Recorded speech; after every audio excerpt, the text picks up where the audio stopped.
thank you all very much. I'm very honored to be with you all today. First of all, I want to welcome you. You're in House District 66, so welcome to God's country. We're glad you all are here. In my family, the month of October, so just a few weeks from now, is a very special time for my family. One is, 25 years ago, I married my wife, Robin, in October. So this year we'll celebrate our 25th wedding anniversary. Now, unfortunately, there's going to be a campaign going on, so we probably won't celebrate it until November. She's a very patient person.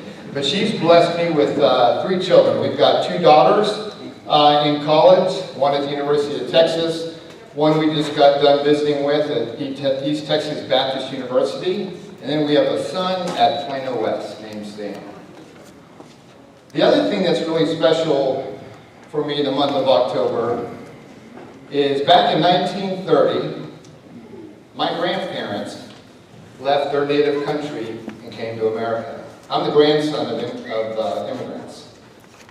1930, they left the country of Lebanon and came to Ellis Island.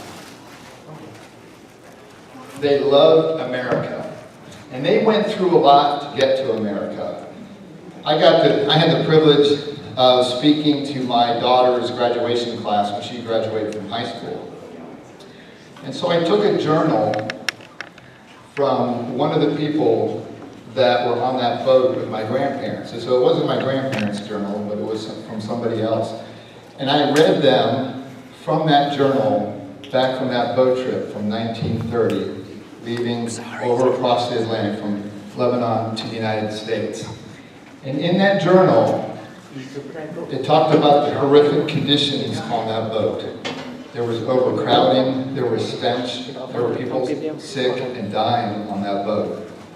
I wanted my daughter, and I wanted her classmates to know what people go through to come to America and become Americans.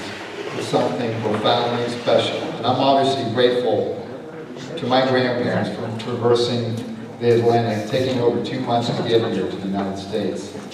So October is a very special time in my family's history. My parents were college sweethearts, and soon after graduating, they got married, would eventually move down to Virginia. I was raised in Virginia, went to college in Virginia, and in 1987 I graduated, came right to Texas, and I haven't left. I wear boots now, I got a truck, I am Texan all the way. So, when I came to Texas though, this was back in 1987, it was not the Texas of today. Texas was actually struggling. We had both a real estate crisis and a banking crisis. Our state was hurting. And we made it through, and something happened in Texas in the early 2000s. The Republican Party assumed responsibility for governing the state of Texas. The governor, the House, and the Senate. And the Republican Party started implementing significant changes with respect to lower regulation, tort reform, reduced taxation, profoundly changing the state of Texas, and making Texas the engine that it is today. So the Republican Party has only been governing the state of Texas for a little bit over 15 years. It's been a short period of time. And so what's happening now in the state of Texas? We are now the job engine of our nation. There's certain points in time where we are producing over half the jobs in our nation. Look at all the companies that are leaving California, Illinois, high tax, high regulation states, and they're coming where? They're coming to Texas. They're actually coming to West Plano, not in House District 66. But with them is coming jobs and opportunity, not only just for us, but for our children. Do you know that the Plano ISD and Frisco ISD, and I know many people are here from Allen and McKinney, do you know that we have some of the best schools, not only in Texas, but the nation? We have a high graduation rate, 97, 98%. And the vast majority of our children are going to go to college. We're doing really well here in Collin County. The amount of wealth, the opportunity. But when I was talking to my daughter's graduation class, the other thing that I told her was, it was a quote from President Ronald Reagan. And essentially said that every generation needs to protect liberty. We need to fight for liberty.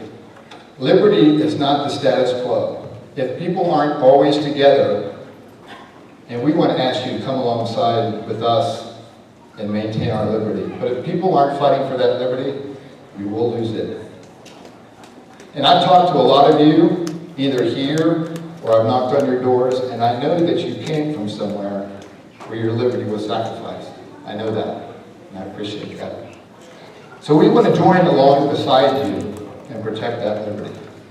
So things are going great in the state of Texas, but we've got some great opportunities in front of us. There's more that we can do with respect to securing our border and keeping our communities safe.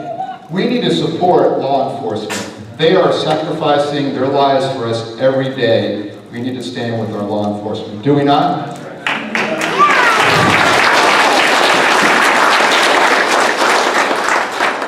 The property tax burden in the state of Texas is way too high. It is unacceptable. And I will tell you, last session, Representative Leach and I, Van Taylor over in the Senate, we fought for property tax reductions. And the Democratic Party, along with some Republicans, fought against us. We're going right back, and we're going to deliver property tax relief for you next session, I guarantee it.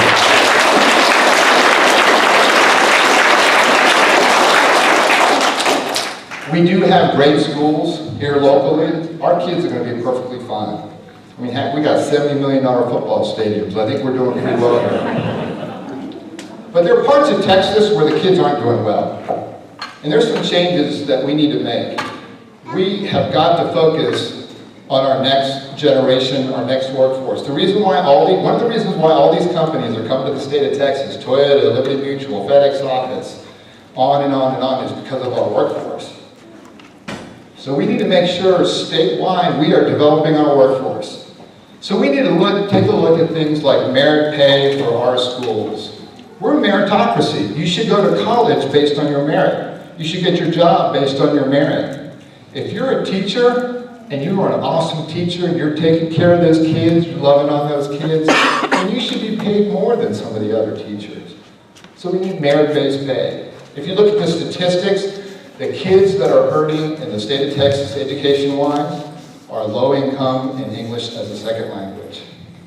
We need to focus on those children, on those schools, and allocate dollars specifically for them, actually do financial incentives, have a significant impact. Let's make our schools even better. Our schools are so important. Are there any teachers here? There's got to be one. Okay.